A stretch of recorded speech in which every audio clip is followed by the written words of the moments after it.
Hello again, everyone, and welcome back. Today, I'm going to go over issues 41 through 50 of Inside Yelling, and also the largest, a little Inside Yelling bonus issue as well, the largest one that I've made as the bonus. So, as you can see in front of me here, tons of different colors and stuff again, but I went through a little bit of I've learned so much in the first 40 issues of making these as far as the production goes. So I wanted to, again, continue to explore and experiment format and theme and things too. So I've got quite a bit of unique kind of things as I'm evolving this series and continuing to challenge myself. So with the 41st issue, I've got Illustrated Rural Michigan Slang Edition. So this is all stuff that I journaled about, wrote down, and these are words that I remember hearing growing up in like stories or images that I associate with them. So as you go through here, you've got the word and then what that word means, and through my interpretation at least, and then an image or an illustration that I've put in here. So as you flip through, this also too folds out and kind of has this double sort of spread here with just a couple of staples in the spine. So you could definitely take a look at this more if you get a copy of these. I still have quite a few left of the 41 through 50. So if you're interested in getting some of these, let me know. But yeah, 41 was all about just growing up in these different slang words or words that I would hear a lot that I remember saying to other friends of mine as I've moved and they had no idea what I was saying. Because there are, again, regional accents. That's definitely something going on. That's a real thing. So, and it's really made me appreciate where I've grown up, but also too, it's a cool moment of exchange when these things happen. So for an example, I'll just read this first page here. It says, "Shit you not." That's a word that you use when you're telling someone you're being truthful.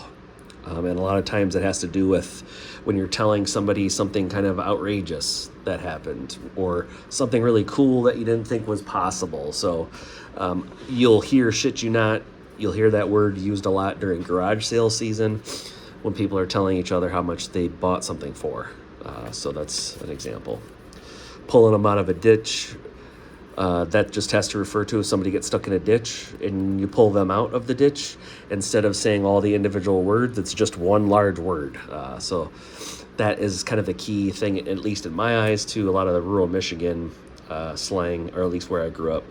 You kind of string a bunch of words together. So issue 41 of Inside Yelling, all dedicated to that. That was really fun to put together because it was a combination of illustrations and collage bits kind of together. So issue 42, I wanted to make a fortune teller zine, or is that possible? I was asking myself, like those little fortune tellers that I remember that was all the rave, like when I was in middle school. I was thinking about paper, and I was reading some articles about folks kind of gatekeeping or determining like what is a zine and what is a book and what's a poster and what all these things, and we love coming up with these boundaries and stuff, right? But this is a fortune teller zine, and basically you pick a number and then you do this kind of situation here, and then you see I have either you choose images of Elvis, Prince, the word luck, and if you spell out these folks' names and then you peel one of these open, you get some advice, and only the way that Inside Yelling can do, you get some advice or a prompt to go act out into the world. So this was a ton of fun to make, but such a pain in the ass to fold, because when you fold like dozens of these, it just gets time consuming after a while. But I'm glad that I did this. I'll probably come back to this format again, but I might make it a little bit larger just because I had a hard time putting my hands in this. But yeah, I've gotten a lot of fun, really good feedback about this specific issue of Inside Yelling 42. And so this was a lot of fun to put together. And again, I was really glad that I was able to challenge myself to make a zine like this. So that has about 8 pages in it, plus all the outside stuff. So figuring that out was really a heck of a challenge. I'm glad that I did it, but definitely try that out for some of you that have never made a fortune teller before. So in the last video, I talked about the first series of basketball zine cards that I made. This is the second. This is series 2. Still has 8 cards, and again, these are all randomized by color in printouts and stuff. So I'll just show you all quick. The wrapping is the cover, and then I'll just kind of flip through. You can kind of see how all these are different colors. I've got quite a few different athletes in here, a lot of all-time greats, I would say, or just interesting individuals. I'll kind of save those for any of you to get intrigued to maybe get your hands on this set. But I'm going to keep making the zine cards. I think it's just a lot of fun to make because I do love basketball, and there's so much there. It's a really wealthy place to pull stuff from. There's a lot, not only graphically, but stories and games, and there's so many different like figures and stuff in the text components. And I just love the history of basketball as well. So I'll probably keep making zine cards. It might not be every edition that comes out will have, but I'm going to change it up probably in the future. I'm going to have some WNBA cards, some hockey cards, some ones that are just specifically about like combat sports and stuff too. But that was, that was number 43 of Inside Yelling, was the second series of zine cards. So as I'm going through this, 44, this was actually, I had this idea of whether or not I could figure out this thought that I had wrote down of what would it look like if a zine ate another zine. And that was something that I wrote down. So I have this small zine here that is also kind of a small sort of addition to this cover. But if this small bit actually ate this one, and maybe there was stuff on the inside, so that's what gave me the idea for this format. So you turn open this little grizzly bear, and I've got this kind of confession here of, I'd love to watch Clueless with my sisters one more time. Used to watch that a lot when we were kids, I remember. And so as I open this up, this has another zine on the inside here, and I'll just leave it at that. But this was really fun to put together as far as figuring out how the heck to do this, where you basically have one huge page and then you have a bunch of smaller pages. But really it just came down to trimming the pages and insetting them in the proper order. And then I only used one staple for this because I wanted to see how flat I could get this. And that was, I loved making this one. It was really, really cool to kind of break outside of the normal page-to-page kind of format and to see, what would happen if a zine ate another zine. What would that look like? Like, you'd open it up, and you have another little tiny zine inside, or maybe a bigger one. But that got me thinking about these inset pages as far as format goes with the design of these. So that really inspired me a lot for some of the other stuff you're going to see here coming up. So that was, issue 44. Issue 45 was this kind of double window experiment. And so I still had some of the yellow paper, and I wanted to, it was really nice. It's actually pretty nice and thick, so it folds really well. So I was just at home folding paper to see what other kinds of odd folds that I can make. So I made this kind of double window fold, which I'll explain here in a second. It still has a back cover, but as I go to the front, you can open it up this way to the left. You've got pages that will ultimately reveal a back page that kind of links these together. But then you can go to the right page as well. And then the inside of this opens up to this image that I found online. Someone drew Kurt Cobain. I've always loved this quote from him about people. If any of you hate homosexuals, people of color, women, please do us a favor, leave us the fuck alone. Don't come to our shows and don't buy our records. And that's just like, God, I just love that.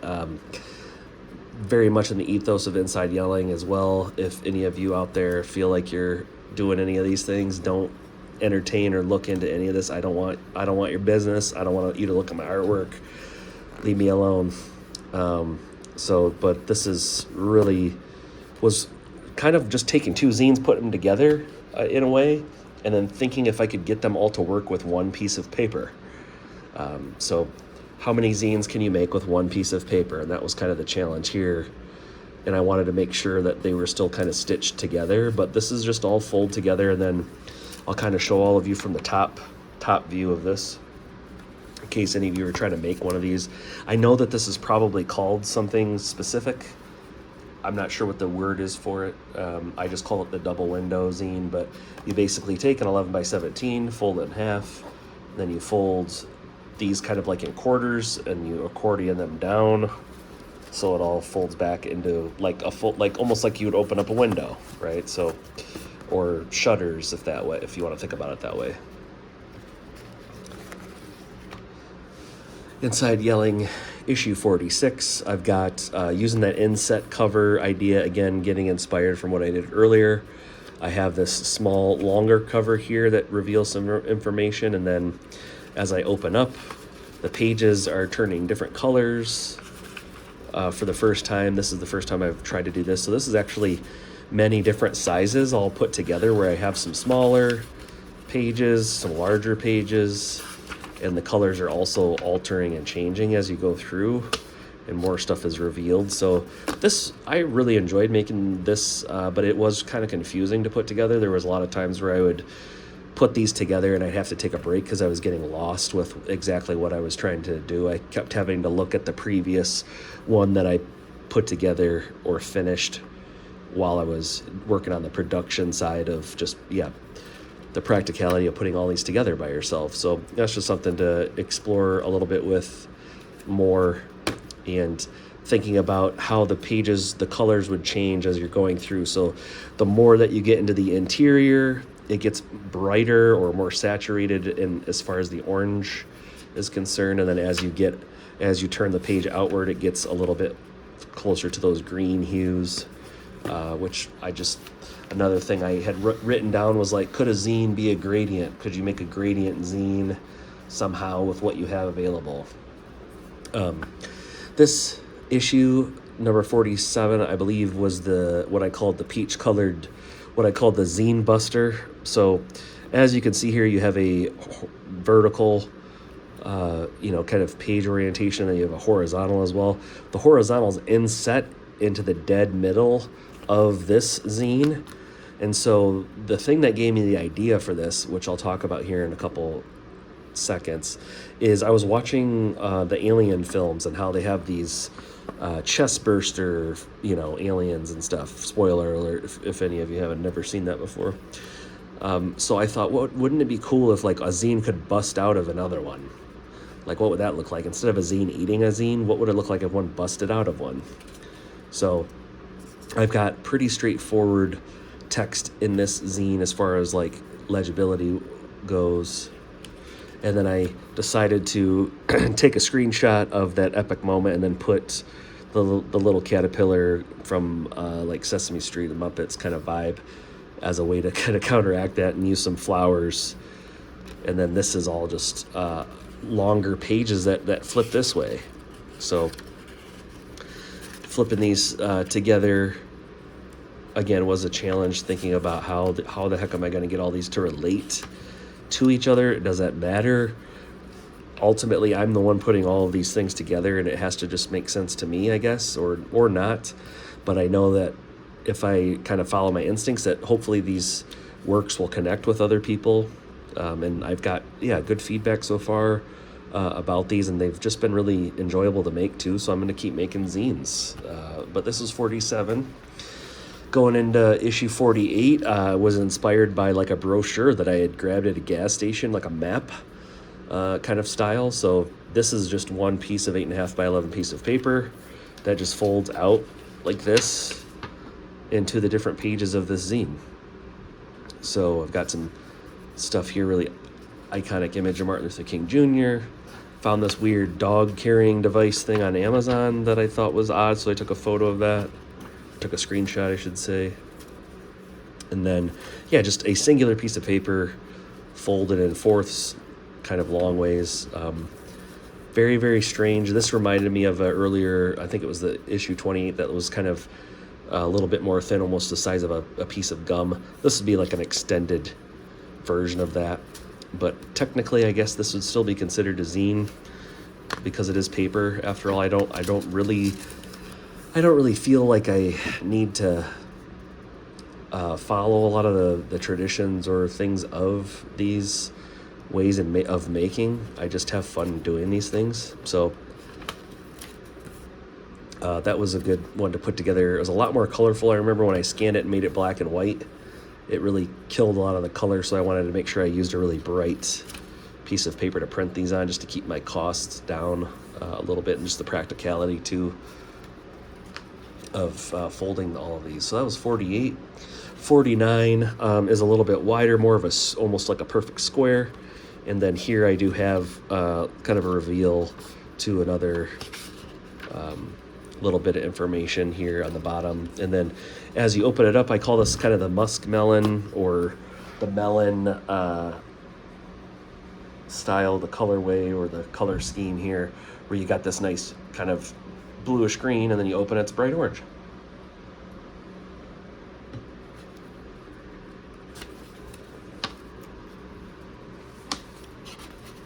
So the pages here are a little bit smaller than the cover, and that was on purpose.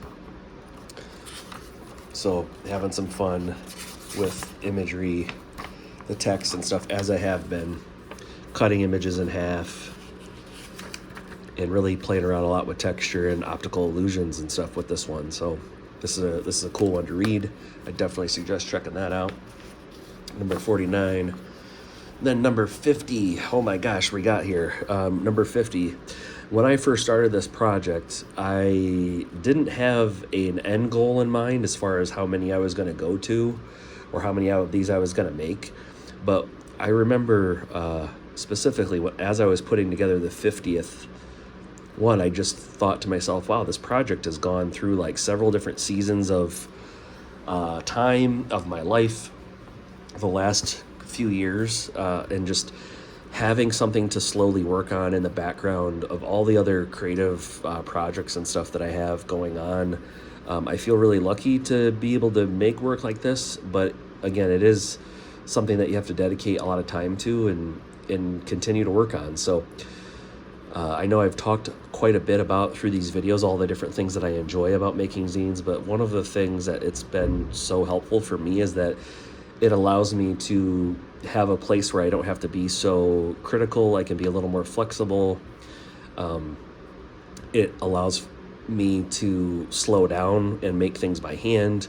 Lets me think about just some of the basic stuff that I remember learning when I was growing up about how to draw certain things, or how to stick things and collage them or sticker them together.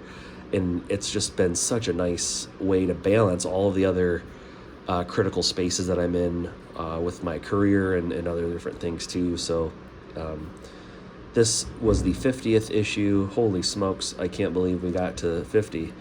But 50 opens up with some fun kind of redacted stuff here that I found, some text about satanic panic, or one of my friends sent me a PDF, and so I scribbled out things and put, characteristics of Inside Yelling zines. If you're a fan of Inside Yelling, what does that mean?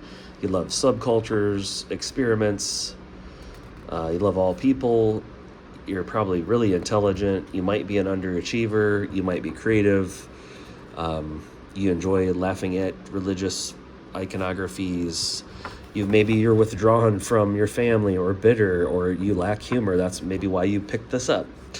But the document of the Satanic Panic was like 40 pages long, and it just had all these wild things. It was basically given out to like police officers to beware of teenagers and during that time of Satanic Panic.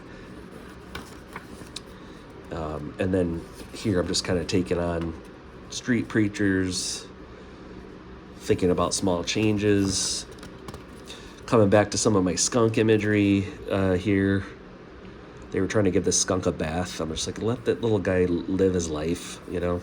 But here I've got an illustration. This is Edith, who is a patron saint of Inside Yelling, and I had a dream about this person, and I said I'm going to put them in an issue, and I've described all of the interesting things about this person, and she is the official patron saint of Inside Yelling.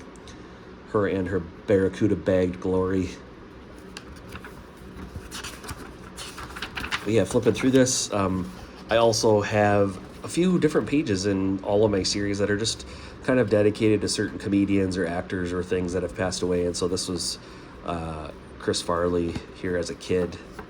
And then this is just eavesdropping. Sometimes I do that. I'll just go to a public place and listen in to people's conversations and either try to type those out as fast as I can or just write those out. And they don't ever make any sense when I look back to them. And I think that's why they're so fascinating to me, as I try to remember like where I was or what they were trying to talk about. And sometimes you can stitch together multiple meanings, but it's a really good way to source text, is just to kind of eavesdrop a little bit.